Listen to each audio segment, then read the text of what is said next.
Voilà, nous sommes déjà avec elle pour parler du dossier. Judith Piembo, bienvenue. Merci beaucoup. Alors aujourd'hui, vous nous parlez de cette éruption volcanique qui a eu lieu dans l'est de la République démocratique du Congo. On parle de Goma, une psychose qui s'est vécue presque sur l'ensemble du territoire national. Première question, est-ce que c'est une première? Ce n'est pas une première, mais je peux plutôt parler de la dernière fois où ça a eu lieu avant cette fois-ci. C'était le 17 mai 2002. Donc, s'il faut parler en termes d'années, ça va faire à peu près 19 ans depuis la réapparition de ce volcan, de cette éruption volcanique. Ok, alors le gouvernement congolais est monté au créneau pour donner les précisions en termes de bilan sur les dégâts enregistrés. Et vous en parlez également aujourd'hui. Tout à fait. La coulée de lave avait avancé avec une forte pression et a traversé les villages du territoire de Nyiragongo. Et donc, le bilan provisoire a fait état de 15 morts, dont 9 par accident de circulation, 4 qui ont tenté de s'enfuir de la prison et ça les a rattrapés, et 2 qui ont été calcinés, ça fait 15 cet ensemble. Et puis, il y a aussi plusieurs blessés qui ont été dénombrés. 17 villages ont été touchés par cette coulée de lave qui a détruit des habitations et des infrastructures. Ensuite, il a aussi été signalé la route de Rutshuru, qui a été endommagée. Comme conséquence, il y a eu coupure de Goma avec son grenier en denrées alimentaires. Une route d'intérêt, de grand intérêt économique, Rutshuru, qui alimente par moment. Cette route facilite même le commerce transfrontalier et alimente la ville de Goma. Oui, donc il y a eu rupture et ça devient très compliqué pour cette population. Et plusieurs maisons aussi ont été englouties, consumées par les laves dans les quartiers de Boutaré, par exemple, et Bouéné. Et beaucoup de pertes des biens, des marchandises pour les petits commerces dans plusieurs quartiers. Ensuite, il y a aussi eu à signaler quelques actes de pillage. Vous imaginez, avec déjà ce mal que vit ce coin de la ville. Il y en a eu aussi des pillages. Il y a eu des pillages qui ont été notés. Ensuite, il y a la principale source d'électricité de Goma qui a été coupé.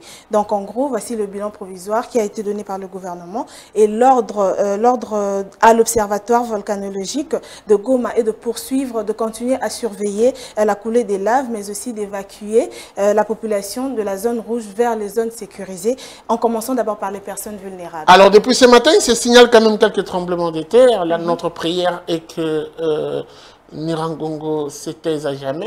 Patrick Bomboka l'a dit avant vous. Et je pense que Dieu sera du côté de la République démocratique du Congo.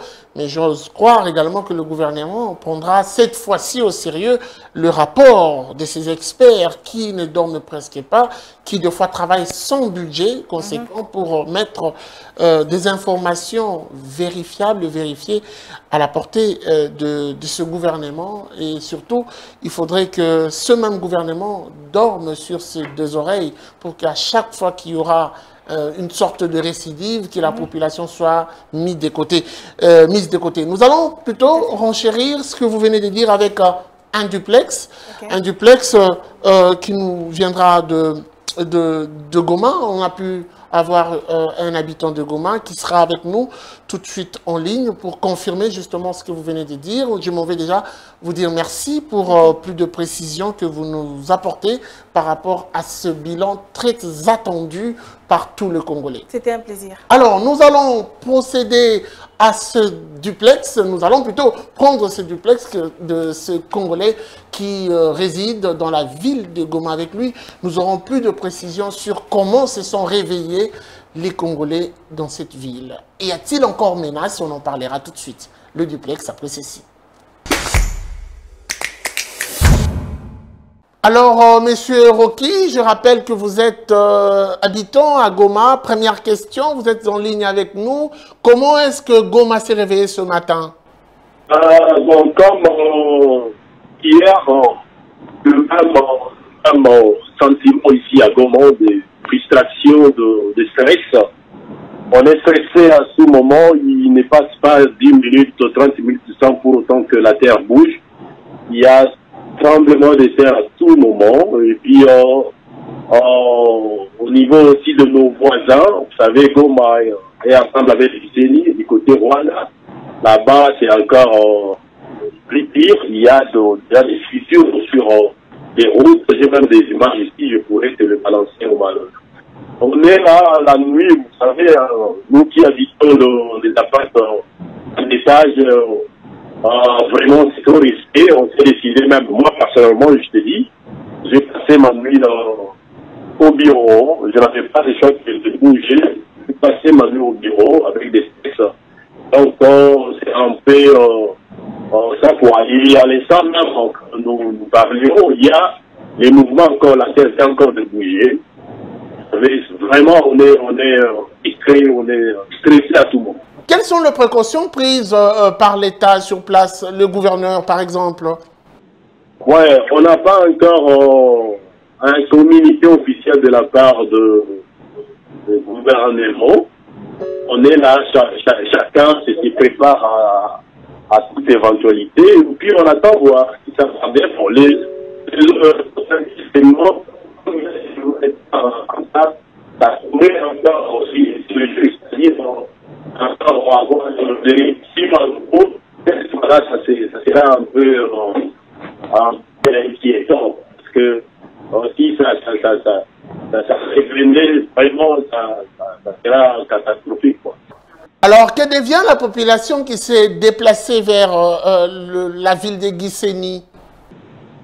En tout cas, tout ce monde-là, tout le monde qui était de l'autre côté, là-bas aussi, ils sont en train de vivre la même situation que nous.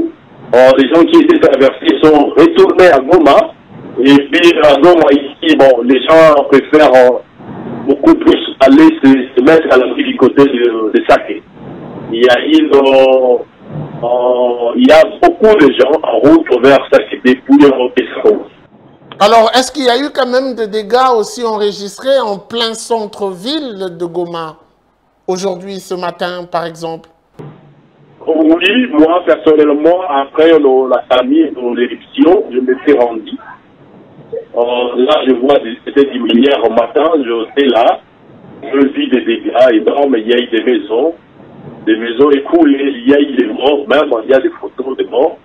Vous savez, vous allez voir une photo d'une famille qui était là pendant l'éruption, la famille soit pas, et puis c'était vraiment, et c'est triste de voir ces gens de Alors, merci beaucoup, Monsieur Roki, pour toute cette précision. Je rappelle que vous habitez la ville de Goma. Nous reviendrons à vous pour plus de précisions prochainement. Donc, je suis disponible. Il faut beaucoup prier pour vous.